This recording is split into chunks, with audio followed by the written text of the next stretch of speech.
نضفناها، حطينا ملح، حطينا ليمون، حطيناها في شويه ميه كده وهنسيبها ساعه ساعتين.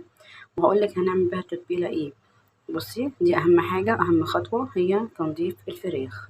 نقعناها في ملح وليمون. شوفوا يا بنات، احنا كده جبنا الفراخ، قطعناها، نضفناها، غسلناها، شلنا منها اي زوائد كده احنا مش بنحبها. نضفناها، حطينا ملح، حطينا ليمون، حطيناها في شويه ميه كده وهنسيبها ساعه ساعتين. وهقول لك هنعمل بيها تتبيله ايه. بصي، دي اهم حاجه، اهم خطوه هي تنظيف الفراخ. نقعناها في ملح وليمون وشويه ايه تاني، دقيق لو عايزه تحطي. يعني بصي اللي انت عايزه حطيه، بس ما تحطيش خل. الخل ما بيخليش طعمها حلو. بس كده. ساعة ساعتين نضفناها، حطينا ملح، حطينا ليمون، حطيناها في شوية مية كده وهنسيبها ساعة ساعتين. وهقول لك هنعمل بيها تتبيلة ايه. بصي، دي اهم حاجة، اهم خطوة هي تنظيف الفراخ. نقعناها في ملح وليمون. هنا الفراخ بنضفوها زي الفل معانا.